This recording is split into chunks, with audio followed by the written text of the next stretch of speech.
그들이 떠난 후에 주의 사자가 요셉에게 현몽하여 이르되 헤롯이 아기를 찾아 죽이려 하니 일어나 아기와 그의 어머니를 데리고 애굽으로 피하여 내가 네게 이르기까지 거기 있으라. 요셉이 일어나서 밤에 아기와 그의 어머니를 데리고 애굽으로 떠나가 헤롯이 죽기까지 거기 있었으니 이는 주께서 선지자를 통하여 말씀하신 바 애굽으로부터 내 아들을 불렀다. 함을 이루려 하심이라.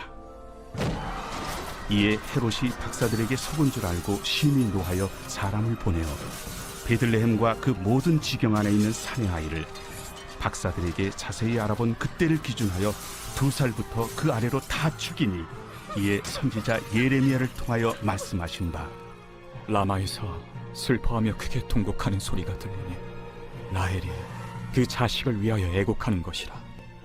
그가 자식이 없으므로 위로받기를 거절하였도다. 함이 이루어졌느니라.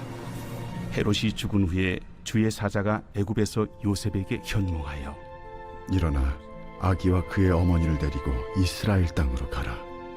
아기의 목숨을 찾던 자들이 죽었느니라. 요셉이 일어나 아기와 그의 어머니를 데리고 이스라엘 땅으로 들어가니라. 그러나 아켈라오가 그의 아버지 헤롯을 이어 유대의 임금됨을 듣고 거기로 가기를 무서워하더니 꿈에 지시하심을 받아 갈릴리 지방으로 떠나가 나사렛이란 동네에 가서 사니 이는 선지자로 하신 말씀에 나사렛 사람이라 칭하리라. 하심을 이루려 함이로라.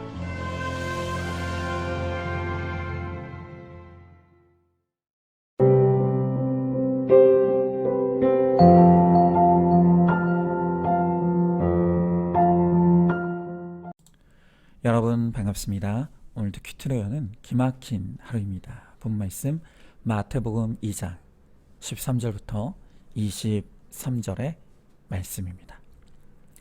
자, 드디어 인류를 구원하시기 위해 예수님이 이 땅에 태어나셨습니다. 그러나 메시아의 탄생 소식을 들은 헤롯은 아기 예수님을 죽이기 위해 지금 혈안이 되어 있습니다. 그러나 이런 긴박하고 위험한 때에도 하나님은 요셉과 그의 가족들을 보호하시고 인도에 가시죠. 자, 이제 새해가 되었습니다. 우리에게 이 안에 어떤 어려움과 위험이 기다리고 있을지 우리는 알 수가 없습니다. 하지만 우리가 하나님의 인도하심을 누릴 수 있다면 아무것도 두려워할 필요가 없습니다. 자, 그렇다면 그 하나님의 인도하심은 어떻게 누릴 수가 있습니까? 자, 먼저 첫 번째로 말씀에 즉시 순종함으로 인도에 갔습니다. 자, 오늘 13절의 말씀에 그들이 떠난 후에 주의 사자가 요셉에게 현몽하여 이르되 헤롯이 아기를 찾아 죽이려 하니 일어나 아기와 그의 어머니를 데리고 애굽으로 피하여 내가 내게 이르기까지 거기 있으라 하시니 그랬습니다. 자, 큐티의 꽃은 적용이죠. 오늘 내가 적용해야 될 생활 예배 잘 드리고 주어진 평범한 삶에 충성하며 잘 사는 사람에게 하나님은 결단코 실수하지 않으십니다. 그런데 우리가 그걸 안 하기 때문에 우리 인생이 문제 충만일 수밖에 없는 것이죠. 자, 지금 상황은 헤롯이 죽이러 쫓아오는 이 긴박한 상황입니다. 조금이라도 지체하면 예수님이 죽게 생겼습니다. 그래서 천사가 다급하게 이 잠자고 있는 요셉의 꿈에 나타나 빨리 피하라고 명령합니다. 자, 그러자 14절에 요셉이 일어나 밤에 아기와 그의 어머니를 데리고 애굽으로 떠나가 그랬습니다. 자, 지금 말씀을 보면요, 13절과 14절의 사이에 시간차가 없습니다. 요셉은 꿈에서 천사의 명령을 듣고 잠에서 깨어났습니다. 그리고 그 즉시 네 하고 순종했던 것입니다. 옛 믿음의 선배님들이 농담 반 진담 반으로 예배 시간에 자꾸 졸면 졸음마귀가 들었다고 했고 또 자꾸 서운한 마음이 들면 섭섭마귀가 들었다라고 하곤 했습니다. 그런데요, 그런 여러 종류의 마귀 중에서도 가장 무서운 마귀가 있습니다. 그게 바로 차차 마귀입니다. 즉시 순종하는 사람과 나중에 순종하는 사람은요, 하늘과 땅 차이입니다. 한 비즈니스 잡지에서 회사의 경영자들 대상으로 설문조사를 하면서 직원들에게 듣고 싶은 대답을 물었다고 합니다. 그 대답은 네, 알겠습니다와 한번 해보겠습니다 였다고 합니다. 무슨 얘기를 들어도 네, 알겠습니다 하면서 확신을 주어야 합니다.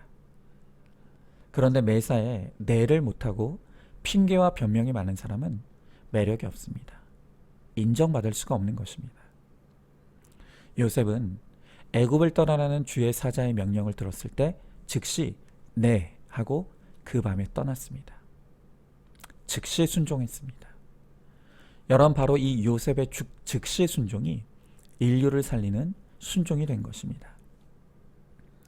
자, 여러분, 날마다 큐티하는 부부와 안 하는 부부의 차이가 뭐라고 생각하십니까? 날마다 큐티하는 부부와 안 하는 부부의 차이는 부부싸움을 하고 부부싸움을 안 하고의 차이가 아닙니다. 큐티에도 부부싸움 하고요. 큐티 안 해도 부부싸움 합니다. 자, 그러나 큐티하는 부부는 부부싸움을 하기는 하지만 각자가 즉시 말씀 앞으로 가서 가만가만 말씀을 묵상합니다. 그리고 서로 내 죄를 깨닫고 회개를 이루어 즉시 용서와 화해를 이룹니다. 반면에 큐티하지 않는 부부는 부부싸움을 하고 나서 즉시 자기 감정과 생각에 몰두합니다. 그래서 상대방에 대한 비난과 정죄와 상한 감정을 키우죠. 그리고 마음속에 그것들을 차곡차곡 쌓아갑니다. 결국 감당할 수 없는 지경이 되었을 때 가정이 깨지는 일들이 일어나는 것이죠. 여러분, 요셉의 즉시 순종이 인류를 살리는 순종이었듯이 날마다 큐티를 통해 이루는 즉시 순종과 적용이 바로 우리 가정을 살리고 우리 가정에 주님이 오시는 구원의 역사를 이룹니다. 자, 한번 질문해 봅니다. 순종하기가 싫어서 머뭇거리고 있는 게 무엇입니까? 부부간의 자존심 싸움하느라 점점 부부 사이가 멀어지고 있지는 않습니까? 말씀이 들린 내가 먼저 용서와 화해를 청할 때 가정의 구원이 이루어진다는 것을 믿으시기 바랍니다. 자, 두 번째로 하나님은 생사화복을 통해서 인도해 가십니다. 자, 오늘 16절의 말씀에 보니까 이에 헤롯이 박사들에게 속은 줄 알고 심히 노하여 사람들을 보내어 베들레헴과 그 모든 지경 안에 있는 산의 아이를 박사들에게 자세히 알아본 그때를 기준하여 2살부터 그 아래로 다 죽이니 그랬습니다. 여러분, 헤롯은 마귀에게 속한 마귀의 자녀들의 상징적인 존재입니다. 그는 메시아 예수로 인해 자기의 왕위가 흔들릴까봐 두려워해서 2살 아래 남자 아기들을 다 죽였습니다. 정말 지구상의 역사 가운데서도 손꼽힐 만한 슬픈 역사입니다. 여러분, 그러나 헤롯에 의해 죽은 아이들의 죽음이 결코 헛된 것이 아닙니다. 이 아이들의 죽음은 그 시대에 관영한 악을 보여주기 위해서 하나님께 쓰임받은 것입니다. 여러분, 빨리 죽는다고 해서 그게 결코 슬픈 것이 아닙니다. 우리는 죽음을 다 두려워하지만 막상 천국에 가면 그 천국이 얼마나 좋은지 원통해하는 사람들이 있다고 합니다. 왜 나를 잘 치료해서 천국에 늦게 오게 했느냐고. 이 좋은 천국 빨리 왔어야 되는데 그 능력 있는 의사 때문에 내가 늦게 왔다고 오히려 따지는 사람이 있답니다. 예전 큐티이네요. 두 알의 미랄이라는 제목으로 우리들 교회 한 남자 집사님의 간증이 실렸습니다. 이 집사님은 두 딸 모두 똑같은 희귀병 때문에 낳자마자 천국으로 그 딸들을 보내신 분입니다. 오늘 이 시간 이 집사님의 간증을 여러분께 제가 읽어드리도록 하겠습니다. 한번 들어보시기 바랍니다. 복의 근원이라는 의미로 희원이라고 이름을 지은 첫 아이를 알 수 없는 희귀병으로 3개월 3일 만에 천국으로 보내고 저희 부부는 3가지 기도 제목을 놓고 기도했습니다. 가족의 구원, 선한 영향력을 끼치는 부부, 그리고 작은 가정교회를 하는 것입니다. 첫 아이가 저희 가정에 믿음의 미랄을 뿌렸다고 생각했습니다. 하지만 하나님이 하신 일이라는 것까지는 인정이 되었지만 그 일이 왜 나에게 일어났는가에 대한 의문이 들기 시작했습니다. 그러던 중 지금의 교회로 인도받았고 첫 주일 말씀에 행함이 없는 믿음의 상태로는 가족의 구원은커녕 나 자신도 구원받을 수 없다는 것을 깨달았습니다. 두 번째 아이가 태어났지만 첫 아이와 같은 증세로 태어나자마자 신생아 중환자실에 입원했습니다.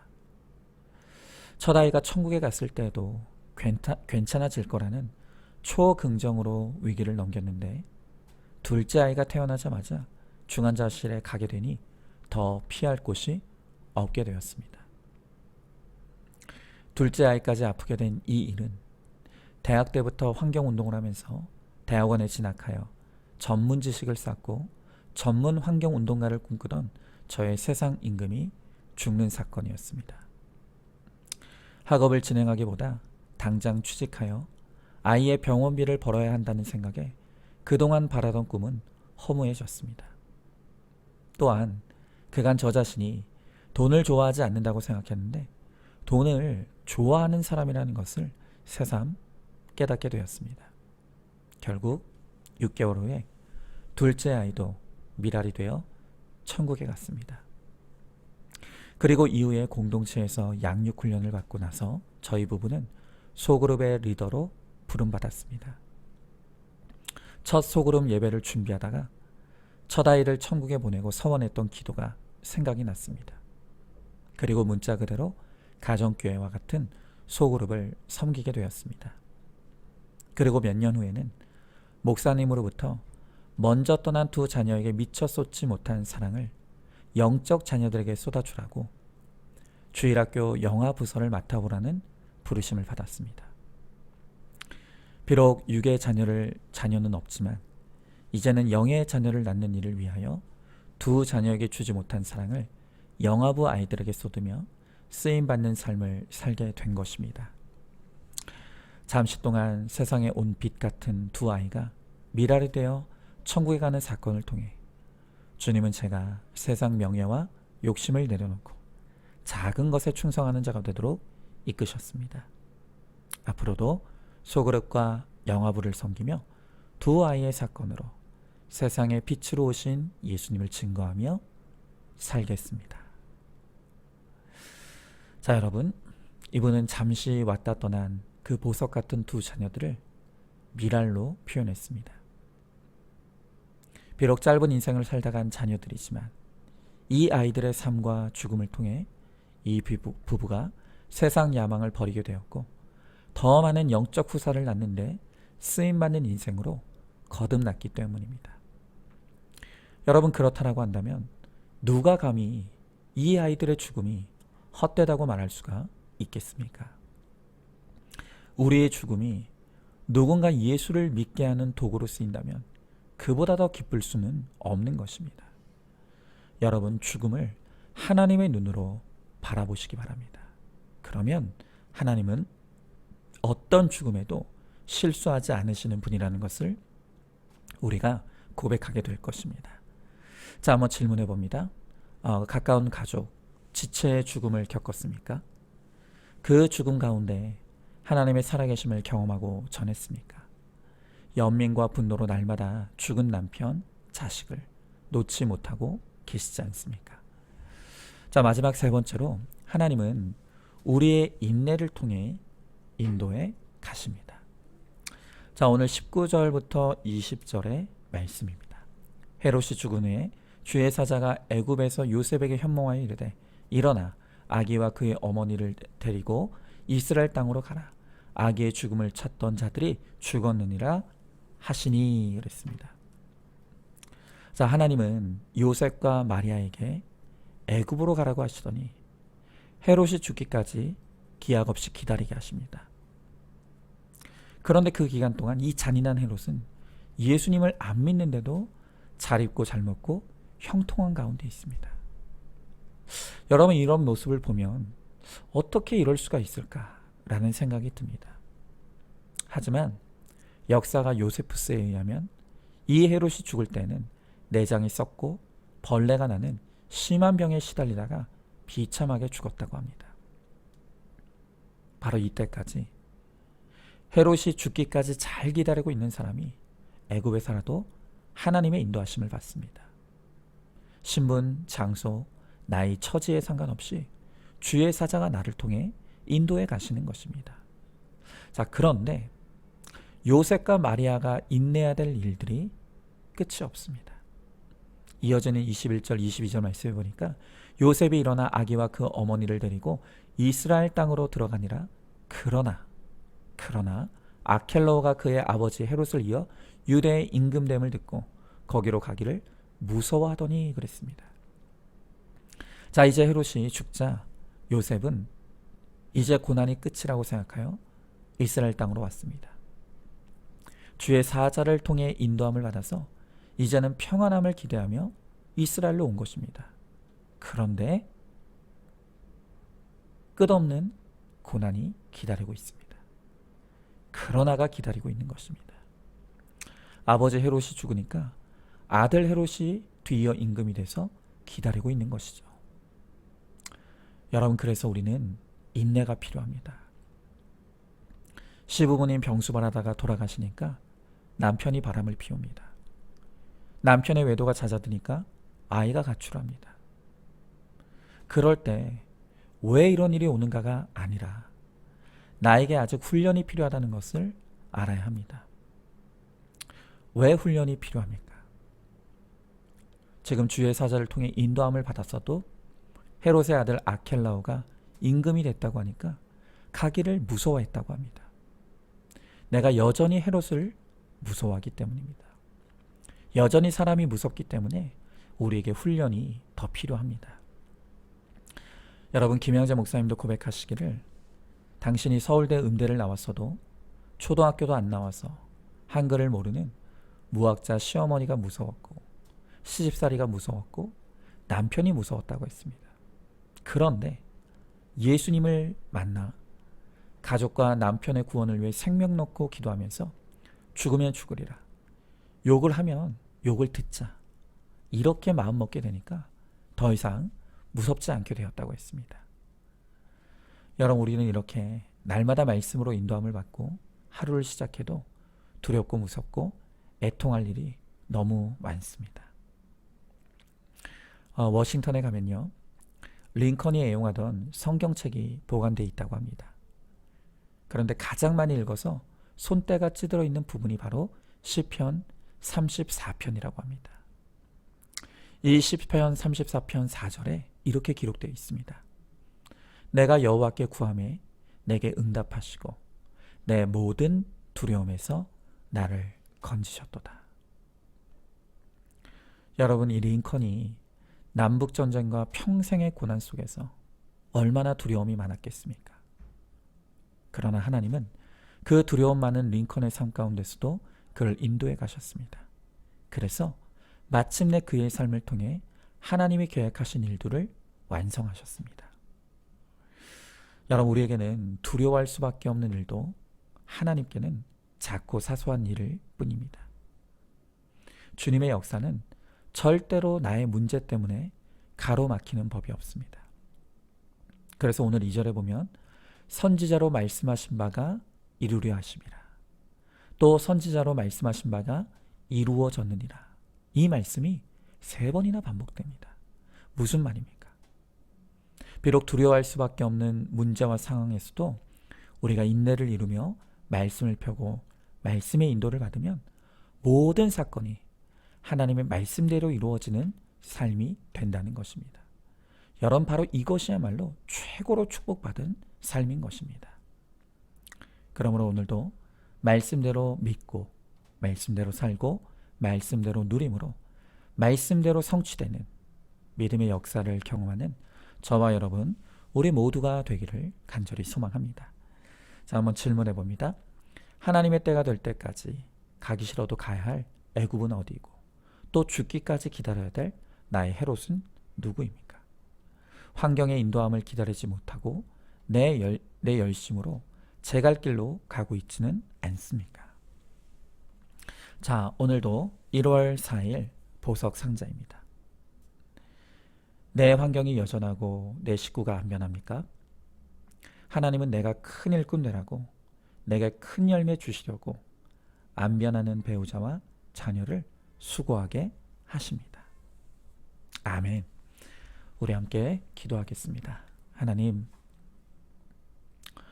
오늘 주님은 새해 이 마태복음의 말씀을 통해서 비록 우리 인생의 앞날에 어떤 어려움과 문제가 기다리고 있는지 알지 못하지만 하나님이 우리를 붙들고 계시고 하나님께서 우리를 반드시 인도해 가실 것임을 우리들에게 약속으로 말씀해 주십니다. 우리가 주의 인도하심을 받고 누리기 위해서 반드시 우리가 주의 말씀에 순종해야 하며 또 그 말씀대로 이루어질 것을 믿으며 인내해야 한다고 주님 말씀하십니다. 이제는 우리가 앞날을 두려워하는 것이 아니라 우리에게 주어진 이 한날을 주의 말씀을 펴고 그 말씀대로 믿고 살고 누리며 그 말씀의 인도를 잘 따라가므로 우리가 믿음으로 살아낸 그 하루하루가 쌓여 결국엔 구원의 역사를 이루는 우리 모두가 되게 하여 주시옵소서. 믿사오며 사랑이 많으신 우리 예수님 이름 받들어 기도드리옵나이다. 아멘.